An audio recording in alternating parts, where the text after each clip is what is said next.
नाज़रीन, programme behind the news में मां आहियां जो मेज़बान शकील सुमरो। मुल्की सियासत के हवाले से असां ॾिसूं त अदालतुनि जे अंदरि जेके अहम केस आहिनि उन्हनि अहम केसनि में मखसूस निशस्तुनि वारो केस जेको आहे उहो ॿुधणी जारी आहे। सुप्रीम कोर्ट जे चीफ जस्टिस जी सरबराही में 13 रुकनी बेंच इन अहम केस की ॿुधणी अॼु भी जारी रखी। इद्दत केस के हवाले से इस्लामाबाद की सेशन कोर्ट जेका सज़ा है वह बरकरार रखी है। पॉलिटिकल हवाले से पाण ॾिसूं ख़ास तौर ते सिंध के अंदर तो सिंध के अंदर कुछ ॾींहं पहिरें प्रेसिडेंट आसिफ ज़रदारी जो इजलास कयो हो, उन इजलास में धाड़ेल फैक्टर के हवाले से जेकॾहिं धाड़ेल हथियार फिटा कन था, सरेंडर कन था तो हुकूमत तरफा या आच कई वही तो उन्हनि सां ॻाल्हियूं थी सघनि थियूं। उन खां सवाइ कबीलाई जेके झेड़ा आहिनि उनमें मुफ़ाहिमती कमेटियूं जोड़न की ॻाल्हि कई वई ऐं उनमें जेके कबीलाई सरदार आहिनि उन्हनि खे ऑन बोर्ड वठण जी तजवीज़ पिणु साम्हूं आई। अॼोके प्रोग्राम में पाण इन्हनि अहम इशूज़ ते ॻाल्हाईंदासूं। प्रोग्राम में असांखे जॉइन कियो आहे सीनियर सहाफ़ी ऐं सीनियर तजिए निगार आहिनि एग्जीक्यूटिव डायरेक्टर ऑपरेशन सिन टीवी न्यूज़ रफ़ीक भुट्टो साहब। रफ़ीक साहब के प्रोग्राम में भलीकार चऊं था। रफ़ीक साहब, पाण पहिरें अदालतुनि में जेके केस हलंदड़ आहिनि, इम्पॉर्टेंट केस इद्दत जेको केस है बानी चेयरमैन है उनकी घरवारी के खिलाफ, उनमें सेशन कोर्ट इस्लामाबाद सज़ा बरकरार रखने जो फैसलो किया है। किएं ॾिसो था इन केस के हवाले से पॉलिटिकल जेके सूरत हाल उन ते कहिड़ो इम्पैक्ट पवंदो? ॾिसो, ये तव्हांजी ॻाल्हि आहे, जेके अदालती फ़ैसिला हूंदा आहिनि उहे कंहिं बि सियासी शख़्सियत जे आईंदे ऐं मुस्तक़बिल ते असरअंदाज़ थींदा आहिनि ऐं उन्हनि पार्टियुनि खे नुक़सान बि ॾींदा आहिनि ऐं फ़ाइदा बि ॾींदा आहिनि। इद्दत केस हिकिड़ो हवाले सां इहो चइजे त इहो हिकिड़ो मज़बूत ऐं दलीलनि वारो केस हुयो ऐं इन बुनियाद ते ई एडिशनल सेशन जज इस्लामाबाद जेको आहे सो उन में जेके अपीलूं हुयूं जुडिशल मजिस्ट्रेट जेको उन्हनि इद्दत केस में या सिविल जज जेको ॾिनो हुयो उन जे ख़िलाफ़ उहे अपीलूं उहे उन जेको आहे सो रद्द करे छॾियो ऐं उन खां पोइ तहरीक इंसाफ़ जेको आहे सो PTI जो फ़ैसिलो कयो आहे त इन्हनि केसनि जे हवाले सां हू इस्लामाबाद हाई कोर्ट में वेंदा, छाकाणि सेशन कोर्ट जो फ़ैसिलो उते जेको आहे सो चैलेंज थी सघे थो। इन में जेको आहे सो उनजो जेको मुड़ुसु जो ख़ावर मानेक आहे उनजे वकील जो उन में वॾो रोल आहे ऐं उन जा जेके दलील आहे उहे ई जेको आहे सो सेशन कोर्ट जेको आहे सो क़बूल कया ऐं उन्हनि दलीलनि जे बुनियाद ते अॼोको इहो फ़ैसिलो आयो जेको गुज़िरियल 2 ॾींहं अॻु जेको आहे सो मखसूस कयो वियो त ऐं उनखे अॼु जेको आहे सो ओपन कोर्ट में ॿुधायो वियो। इन केस काफ़ी जेको आहे सो परेशान कयो आहे PTI खे ऐं PTI जे बानी खे। हाणे ॾिसणो इहो आहे त इहो केस जॾहिं इस्लामाबाद हाई कोर्ट में वेंदो ऐं इस्लामाबाद हाई कोर्ट जो इहो रोल रहियो आहे त हुन जा जेके फ़ैसिला घणे क़दुरु जेके आया आहिनि जिन मौजूदा हुकूमत खे घणो परेशान कयो आहे त उहे जेके आहिनि से उन जा फ़ैसिला PTI जे हक़ में घणा विया आहिनि। उतां उनखे काफ़ी जेको आहे सो रिलीफ मिलियो आहे ऐं इन ई उमेद ते PTI इस्लामाबाद हाई कोर्ट में वञण जो जेको आहे सो ऐलान कयो आहे। रफ़ी साहब, ॿियो अहम केस अदालतुनि के हवाले से मखसूस निशस्तुनि वारो केस, सुन्नी इत्तेहाद काउंसिल जेके भी इंडिपेंडेंट कैंडिडेट हुआ उहे PTI जा उन्हनि जॉइन कियो। सुन्नी इत्तेहाद काउंसिल जेका है वह रिजर्व सीट्स के हवाले से इलेक्शन कमीशन वटि लिस्ट जेका है वह जमा कोन कराई। इन केस के कीअं ॾिसो था त इन केस जो पॉलिटिकल वारो जेको पासो आहे उनजो कहिड़ो इम्पैक्ट पवंदो जेकॾहिं उहो फेवर में अचे थो या मुखालफ़त में अचे थो? ॾिसो, इहो पाकिस्तान जी जेका पार्लियामानी सियासत आहे उन ते वॾो असरअंदाज़ थींदड़ केस आहे। जेकॾहिं इहे आज़ाद मेंबर PTI खे या सुन्नी काउंसिल जेका आहे सा उनखे मिली वञनि था त PTI खे अददी तौर ते पार्लियामेंट जे अंदरि ख़ासि तौर ते क़ौमी असेंबलीअ में ॿियनि हंधनि ते त उन्हनि खे एतिरो को फ़ाइदो न पवंदो, बाक़ी पंजाब असेंबली ऐं क़ौमी असेंबलीअ में उन्हनि खे वॾो फ़ाइदो पहुची सघे थो, छाकाणि त इन्हनि मेंबरनि जी उन्हनि खे KPK में ज़रूरत कोन्हे का, बलूचिस्तान में उन्हनि जो एॾो को असरअंदाज़ न थींदो, सिंध में कोन्ह थींदा, बाक़ी पंजाब ऐं क़ौमी असेंबलीअ में उन्हनि खे इहो जेको आहे फ़ाइदो थींदो। उन में जेको अॼु जेके दलील ॾिना मुख़्तलिफ़ वकीलनि ऐं अदालती जेका ऑब्ज़र्वेशन हुई ऐं DG लॉ जेके उन में अॼु दलील ॾिना उन मां लॻो त उन में जेको आहे सो डिफेक्ट इलेक्शन कमीशन जो उन्हनि जेको आहे सो ॼाणायो आहे त इहे इन्हनि खे आज़ाद मेंबर जेको डिक्लेयर कयो उहो जेको आहे सो इलेक्शन कमीशन कयो ऐं उन दलील जे पोयां इहो हुयो त इहा सॼी जेका आहे सा गेम ॼण त इलेक्शन कमीशन कई आहे ऐं इलेक्शन कमीशन इहा मैन्यूरिंग कई आहे त जीअं सुनी था। हालांकि उन में हक़ीक़त इहा आहे त हिननि आज़ाद मेंबरनि जॾहिं पंहिंजा नॉमिनेशन पेपर या जेका लिस्ट जेका आहे सा जेका ॾिनी हुई उन महिल जेको आहे सो इहे जेके आज़ाद मेंबर आहे उहे क्वालिफाई न पिया कनि। इंट्रा पार्टी इलेक्शन वारो जॾहिं मामलो आयो डिस्क्वालिफिकेशन उनजे करे उन ग्राउंड ते ऐं इहे जेके आहिनि से उनजे लाइ एलिजिबल कोन हा ऐं पोइ वरी जेको आहे सो इन्हनि खे इहो जेको आहे सो मिली वियो।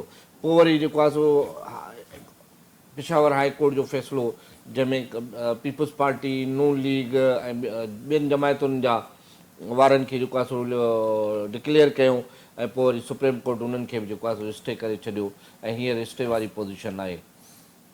रफ़ीक साहब मुल्क जे अंदरि ऑपरेशन जे हवाले सां हींअर अज़म इस्तेहकाम ऑपरेशन जी ॻाल्हि थिए पई, कैबिनेट मंज़ूरी ॾेई छॾी आहे। पीपल्स पार्टी खे रिज़र्वेशन्स हुया, बाद में उहो रिज़र्वेशन्स ते डायलॉग थियो, पीपी इन ऑपरेशन जी हिमायत कई आहे, पर जेके मेजर स्टेक होल्डर आहिनि केपीके जी गवर्नमेंट उहा हिन खे अपोज़ करे थी पई। सुनी इत्तेहाद काउंसिल अपोज़िशन जूं जमायतूं ऑपरेशन जे फेवर में न आहिनि ऐं ख़ासि तौर ते इन ऑपरेशन जो फोकस केपीके ऐं बलोचिस्तान हूंदो। अव्हां कीअं सम्झो था त इन खां पहिरें जेको ज़रबे अज़ब ऑपरेशन जी पाण ॻाल्हि कयूं, रद्दुल फ़िसाद ऑपरेशन जी ॻाल्हि कयूं, ही ऑपरेशन अव्हां सम्झो था त घुर्बल जेके नतीजा आहिनि उहे मिली सघंदा? ॾिसो इन में जेको मुखालफ़त कंदड़ आहे उन में हिकिड़ो नालो मौलाना फज़लुर रहमान जो बि आहे जेको इन्हनि ॿिन्ही सूबनि में मज़हबी तौर ते या मदरसनि जे हवाले सां घणो जेको आहे सो उहो रखे थो। ज़ाती तौर ते मां इन ऑपरेशन खे जेतोणीकि PTI ऐं मौलाना फज़लुर रहमान महमूद अचकज़ई जेके आहिनि से उहे हिन जा मुखालिफ़ आहिनि ऐं उहे हिन खे ऑपरेशन अदम इस्तेहकाम न पर ऑपरेशन अदम इस्तेहकाम जे नाले सां उनखे सॾीनि था। इन ऑपरेशन जो मां हामी आहियां त इहो ऑपरेशन थियणु खपे। हिन महिल ताईं जेको दहशतगर्दीअ जो गंद ऐं उन्हनि जो जेको बाक़ी वजूदु आहे उहो बि जेको आहे सो पाड़ मां ख़तमु थियणु खपे। दहशतगर्दी हिकिड़ो नासूर आहे जंहिंमें आम ग़रीब इंसान बेकसूर अमन पसंदि माण्हू जेको आहे सो उनजो शिकार थिए थो। ANP बि इन में हिकिड़ी वॾी स्टेक होल्डर हुई। ANP बि हाणे जेको आहे सो हिन ऑपरेशन जी हिमायत जो ऐलान करे छॾियो आहे ऐं उनजी हिमायती आहे। ॾिसो इन ऑपरेशन जे हवाले सां बानी PTI जेके इहे ई सियासी पार्टियूं जेके अॼु ऑपरेशन जी हिमायत कनि थियूं इहे उनखे तालिबान खां चवंदियूं आयूं आहिनि ऐं हू जॾहिं वज़ीर आज़म हो त अफ़गानिस्तान में जेके तालिबान जेके हितां भॼी हिन ऑपरेशन जे नतीजनि में वियल हुआ उन्हनि खे वापसि आंदई ऐं वरी अची सवात में हिन उन हंधनि ते उहे जेके से आबाद थिया ऐं उते वरी भतनि जूं पर्चियूं ऐं जेके खाना जेके मलक आहे उन्हनि जूं अगवाऊं ऐं बदमनी जूं वारदातूं थी वियूं। जेतोणीकि उहे मज़हबी वारदातूं या तालिबान उनजे पोयां नालो न पियो अचे पर इंडिविजुअल उहे वारदातूं कनि पिया। इहो जेको मिलिटेंट हैंड आहे जंहिंखे हिननि तालिबान जेको आहे सो मुख़्तलिफ़ उन्हनि में ट्रेन कयो आहे। पोइ अफ़गानी कैंपूं हुजनि, असां वटि जेको आहे सो हिज़्बुल मुजाहिदीन जे नाले सां जेको कैंपूं हलियूं ऐं इहे ई तालिबान हुआ जिन खे मुख़्तलिफ़ दौरनि में जेको आहे सो ट्रेन कयो वियो ऐं पोइ वरी उहे तालिबान ऐं उहो थियो। ऐं वरी विच में इहा बि इस्तलाह तव्हां ॿुधी त गुड तालिबान ऐं बेड तालिबान जो बि जेको आहे सो फ़र्क़ु जेको आहे सो कढणु खपे। सो इहा सूरत हाल हुई। इन सूरत हाल में हिन ऑपरेशन जी तमामु घणी ज़रूरत आहे ऐं जेके पार्टियूं ऐं हुकूमतूं इन जी मुखालफ़त कनि थियूं मां सम्झां थो त उन्हनि खे पंहिंजो इन फ़ैसिले खे रिविज़िट करणु खपे ऐं ऑपरेशन जी हिमायत करणु खपे ऐं ऑपरेशन इहो हिकिड़ो जेको आहे सो फ़ाइदो ॾींदो। रफ़ीक साहब पाण पहिरें में प्रोग्रामनि में डिस्कस कंदा रहिया आहियूं त पॉलिटिकल डायलॉग पॉलिटिकल स्टेबिलिटी जे लाइ पॉलिटिकल डायलॉग ज़रूरी आहे ऐं जिते जमहूरी हुकूमतूं हूंदियूं आहिनि उते अपोज़िशन सां ॻाल्हायो वेंदो आहे मुख़्तलिफ़ पॉलिटिकल पार्टियुनि सां। अव्हांखे छा थो लॻे त को पॉलिटिकल डायलॉग जी सूरत हाल निकिरी सघे थी? जी ॾिसो इन में वॾे खां वॾी जेको ब्रिज थींदो उहो थींदो चीफ मिनिस्टर KPK अमीन गंडापुर ऐं उहो उन मीटिंग में मौजूदु हुयो ऐं उन मीटिंग खां ॿाहिरि अची करे वज़ीर दिफ़ा ख्वाजा आसिफ़ अची ऑन द रिकॉर्ड चयो, मुख़्तलिफ़ टीवी प्रोग्रामनि में बि चयो त उते हिन मुखालफ़त नाहे कई ऐं उहो जेको गॾियल जेको हुनजो मेमोरेंडम ऑफ स्टेटमेंट्स हो उन में बि इहो ॼाणायो वियो त इहो जेको आहे सो मुतफ़िक़ा फ़ैसिलो हुयो उन कमेटीअ जो, उन जंहिंमें इहो फ़ैसिलो कयो वियो त मुल्क खे अज़म इस्तेकाम जे नाले सां हिकु ऑपरेशन जी ज़रूरत आहे ऐं उनखे असां लॉन्च करणु पिया वञूं। सो इहो जेको आहे सो इन तरीक़े सां उहो किरदारु उहो हुकूमत में वेठो आहे, हुनखे पंहिंजे अवाम जे लाइ अमन खपे, हुनखे तरक़ी खपे, हुनखे जेको आहे सो तालिबान ऐं दहशतगर्दी न खपे, त उहो हिकिड़ो ब्रिज थी सघे थो। ऐं छाकाणि त उहो हुकूमत में वेठो आहे, स्टेक होल्डर आहे,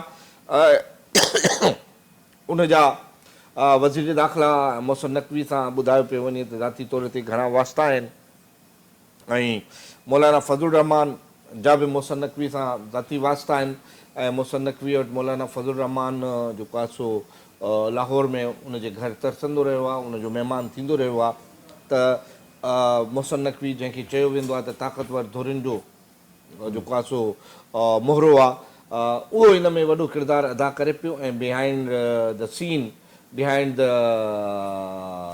जेको आहे सो डिप्लोमेटिक जेके इंडोर सोर्सिस आहिनि उन ज़रिए हिननि जा राब्ता थी विया आहिनि ऐं मां सम्झां थो त का सुठी ख़बर मिलंदी। रफ़ीक साहब, ऑपरेशन जी ॻाल्हि निकिती आहे त पाण सिंध में जेका अमन अमान जी सूरत हाल आहे, धाड़ेलनि जो स्पेशली मां ॻाल्हि कयां थो, धाड़ेल फैक्ट्री जे हवाले सां लाड़काणो ऐं सखर डिवीज़न में पाण पहिरियों बि प्रोग्राम करे चुका आहियूं, ऑपरेशन जूं ॻाल्हियूं थींदियूं रहियूं आहिनि, पर हाणे प्रेसिडेंट आसिफ ज़रदारी जेको कुझु ॾींहं पहिरें इजलास कयो, उन इजलास में इहा ऑफर कई वई धाड़ेलनि खे त हू हथियार फिटा कनि ऐं हुकूमत उन्हनि सां ॻाल्हियुनि लाइ तयारु आहे। अवां सम्झो था त इन क़िस्म जो इन में केतिरी सीरियसनेस आहे, रुगो इहो इजलास ताईं महदूद आहे, को अहिड़ो फ़ैसिलो थियो आहे हुकूमती सतह ते त या ही रुगो स्टेटमेंट जी हद ताईं आहे? ॾिसो, इहो उनजो हिकिड़ो प्राइमरी इजलास हुयो जंहिंमें उनजा सबब ऐं उनजा कारण ऐं ॿियनि शयुनि खे डिस्कस कयो वियो।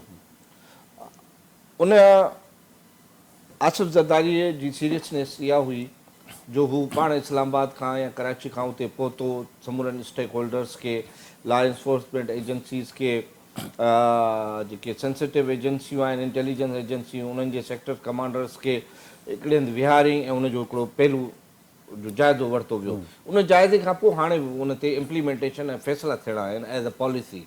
हाणे उनजो इंतज़ारु आहे त उहा कहिड़ी अचे। ज़रूरत हिन ॻाल्हि जी आहे त जीअं तव्हां पंहिंजे लफ़्ज़नि में चयो त सभु धाड़ेल न आहिनि, उन में उन्हनि जा क़बाइली तकरार बि आहिनि, उन क़बाइली तकरार जे करे हू पके ते नथा अची सघनि, ॿारनि खे स्कूल में नथा मोकिले सघनि, पंहिंजे ॿारनि खे जेको आहे सो उन्हनि जो इलाजु सिहत जूं सहूलियतूं उन्हनि खे न आहिनि।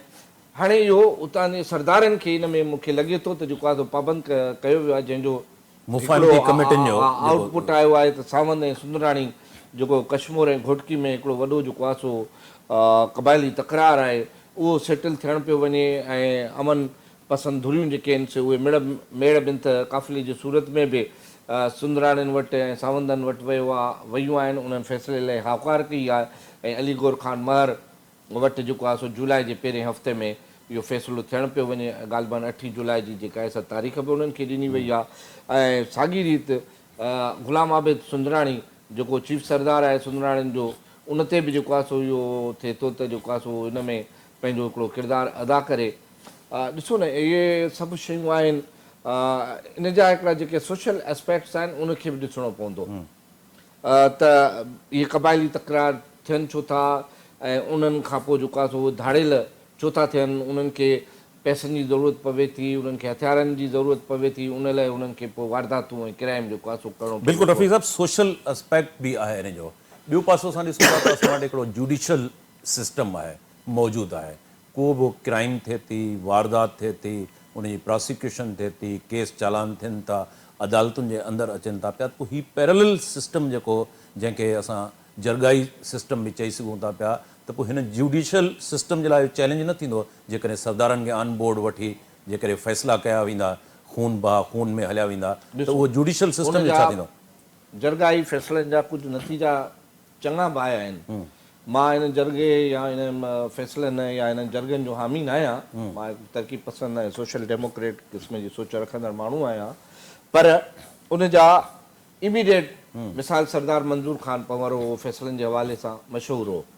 उन काफ़ी फ़ैसिला कया त उन में ठापुर अची वई, कठुअर ॾहाणी जहिड़ो हुजे या ॿिया जहिड़ा हुजनि। तव्हां इहो बि ॾिठो हूंदो त जेको आहे सो दादू में मिसाल तौर ते शाहाणी जतोई तकरार थियो, गुलाम मुर्तज़ा जतोई ॾाढो परेशान थी वियो, रफ़ीक जमाली वटि फ़ैसिलो थियो, मंज़ूर ख़ान पंवर उहो फ़ैसिलो कयो, उते माठ अची वई। अहिड़े नमूने सां उन जा कुझु सुठा पहलू ऐं इहो अंग्रेज़ उन करे ठाहे वियो। तव्हांजे पाकिस्तान जे कानून में बि आर्बिट्रेशन एक्ट आहे, त इहा जेका आर्बिट्रेशन आहे न, इनखे ई पाण जरगो चऊं था। त आर्बिट्रेशन आहे त भई जेके चङा मुड़ुस आहिनि, नोटेबल जेके आहिनि, उहे वेही करे जेके आहिनि से पाण में एमिकबली आउट ऑफ कोर्ट सेटलमेंट कनि। इन जी गुंजाइश आहे जेका थींदी रही आहे। पर पाण पंहिंजे प्रोग्रामनि में ख़ुदि तव्हां ओपिनियन रखंदा रहिया आहियो त धाड़ेल फैक्ट्री जे हवाले सां पुलिस, उतां जो सरदार भोतार, उन्हनि जो बि कंहिं हद ताईं उते हथु रहियो आहे। ॿियो त जुडिशियल सिस्टम जे अंदरि बि फ्लाज़ काफ़ी आहिनि, वकीलनि जूं गरियूं फ़ियूं, इहो बि हिकिड़ो एलिमेंट शामिल आहे। ॿ न पर टिनि खे, टिनि इदारनि खे मां इन जो ॾुआरी चवंदुसि। सभ खां पहिरीं पुलिस, पोइ अदालत, पोइ सरदार। इहे टे जेकॾहिं मुख़लिस थी वञनि ऐं इंस्टीट्यूशनलाइज़ कार्रवाई थिए त मां नथो सम्झां त को अहिड़े क़िस्म जा वाक़िया पेश ईंदा। अदालतुनि में डिले, असांजी जुडिशियल सिस्टम में उते जेको आहे सो शायदि कोन थो बीहे, शायदि न बीहण जे करे सज़ा कोन थी अचे, शायदि ते जेको आहे सो ख़ौफ़, रियासत शायदि खे जेको आहे सो तहफ़ुज़ कोन थी ॾिए, तहफ़ुज़ न ॾियण जे करे अदम तहफ़ुज़ जो शिकार आहे। यानी पूरो रफ़ीक साहब तव्हांजे चवण जो आहे त पूरे सिस्टम जे अंदरि बिगाड़ आहे, हिकिड़ो फ्लॉज़ आहे। जेसि ताईं सिस्टम सही न थींदो तेसि ताईं ही आर्ज़ी तौर ते त उनजो फ़ाइदो असां वठी सघूं था, पर मुस्तक़िल बुनियादनि ते ज़ाहिर आहे त इंस्टीट्यूशन न हूंदा त उनजो फ़ाइदो नथो मिली सघे।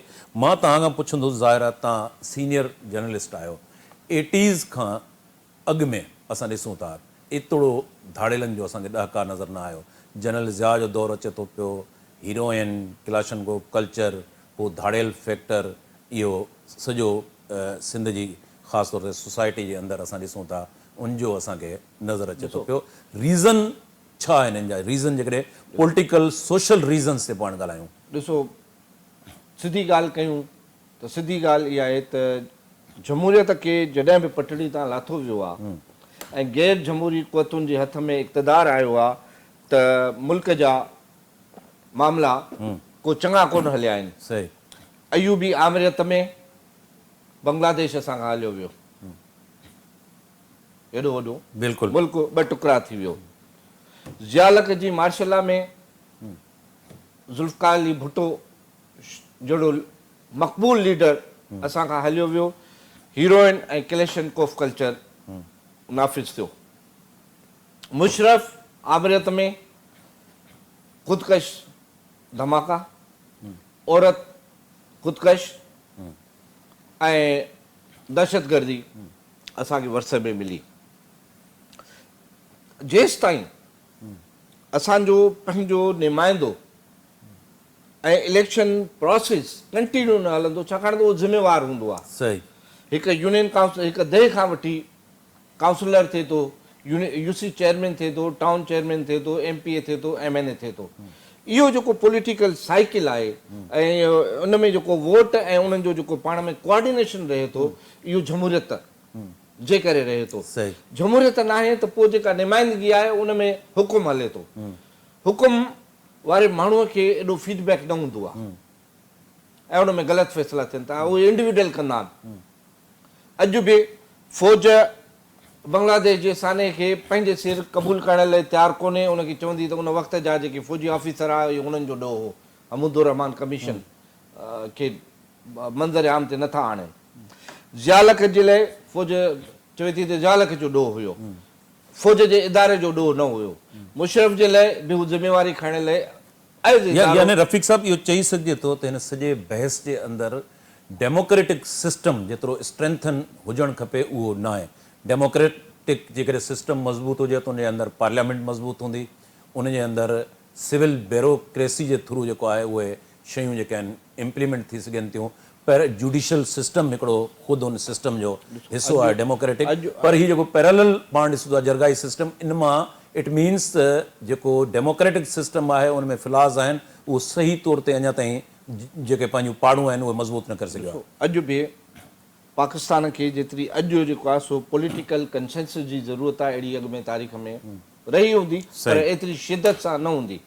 अॼु बि सियासी क़ुवतुनि खे इहो घुरिजे त पाण में वेहनि पंहिंजा इख़्तिलाफ़ ख़तमु कनि ऐं पाकिस्तान जे बहितरीन मुस्तक़बिल जे लाइ हिकु चार्टर ते उहो चार्टर ऑफ इकोनॉमी हुजे उहो charter of future political strategy of Pakistan हुजे उहो चार्टर ऑफ पाकिस्तान डेवलपमेंट हुजे उहो charter of strengthen to the people of Pakistan जे नाले सां हुजे इहे हुजणु खपनि। इन ते जेको आहे सो सियासी क़यादत पंहिंजा इख़्तिलाफ़ विसारे पाण में वेही रहे ऐं जेका सियासी क़यादत जीटे का मामले खे नथी सम्झे उनखे बि क़ाइल कनि सियासी तौर ते त अचो पाण में वेहूं ऐं गॾिजी करे जंहिंजे लाइ थोरो घणो मां क्रेडिट महमूद चकदई खे ॾींदुसि उहो कोशिशि करे थो पर उनखे जेतिरो मैंडेट PTI जे तरफ़ां मिलणु खपे उहो उनखे नाहे मिलियो ऐं ॿियनि सियासी क़ुवतुनि खे बि घुरिजे त महमूद चकदई वारे इन मिशन खे थोरो अॻिते वधाइनि ऐं पंहिंजे इक़्तिदार जे ख़ातिर पंहिंजे वक़्ती पावर जे ख़ातिर मुल्क जे तक़दीर सां न खेॾनि। Rafiqa blast question program wind up तरफ़ वञूं पिया। ताज़ो सखर बैराज गेट नंबर 47 ऐं 47 जॾहिं अचे थो पियो त 47 सां तमामु घणियूं जेके वाक़िया आहिनि उहे इंटरलिंक आहिनि। हीउ गेट जो गुम थियणु लुड़ी वञणु वरी वापसि अचणु रिपेयरिंग में अरबें रुपया मेंटेनेंस में अरबें रुपया इरिगेशन सॼो सिस्टम ई गेट जो मामिलो छा आहे इनसाइड मां तव्हां खां स्टोरी पुछणु चाहियां थो। ॾिसो इहा बिल्कुलु कोताही आहे एरिगेशन जी ऐं इन जे लाइ एरिगेशन छा पर मां सॼी सिंध हुकूमत खे ज़िम्मेवारु ॾींदुसि जिते मिसाल अॼु सिंध जे वज़ीर आला इहा दावा कई आहे त सिंध असेंबली जो मौजूदा जेको बजट सेशन आहे इहो वोकल इन द पाकिस्तान हो एतिरो बजट ते पाकिस्तान जी ॿियनि असेंबलियुनि में या क़ौमी असेंबलीअ में बहस न आहे थियो जेतिरो सिंध में थियो आहे। इहो क्रेडिट मां ॾियणु चाहियां थो पर उनजो डिसक्रेडिट इहो आहे त एज़ अ चीफ एग्जीक्यूटिव पाण आपाशी जो वज़ीर बि रहियो मुराद अली शाह बिल्कुलु पाण वज़ीर खज़ाना बि रहियो ऐं टे दफ़ा जेको आहे सो चीफ मिनिस्टर थियो आहे त उनजे अख जे हेठां उनजे एडमिनिस्ट्रेशन जे हेठां इहो छा थींदो रहियो। उनजे दौर में पहिरियों बि सखर बैराज सां वाक़िया थिया त हिन उहा मुस्तक़िल उनजी मनसूबाबंदी छो न कई। इन 47 दरवाज़े ऐं 43 दरवाज़े जे नुक़सान खां अॻु में इहा ज़िम्मेवारी वज़ीर आला जी आहे। मां ॿियनि धुरनि खे महकमो त आहे ई आहे पर उनखां वॾी जेका ज़िम्मेवारी आहे सूबे जी चीफ एग्जीक्यूटिव जी आहे ऐं जेको आपाशी वज़ीर बि रहियो फिनांस मिनिस्टर बि रहियो ऐं वज़ीर आला अॻु में बि रहियो हाणे बि आहे। उन छा कयो क़ौम खे उनखां पुछणु खपे त साईं मुराद अली शाह असांखे इहो जवाबु ॾिए त तो जे निगरानीअ में तुंहिंजे उन में ही छा थियो। बिल्कुलु बिल्कुलु इन ॾस में हिकिड़ी कमीशन जोड़णु घुरिजे ऐं जेसि ताईं उन कमीशन में जेको बि फाइंडिंग्स अचनि थियूं त इम्प्लीमेंटेशन न थींदी सज़ा जज़ा जो कॉन्सेप्ट न ईंदो तेसि ताईं इन क़िस्म जा वाक़िया थींदा रहंदा।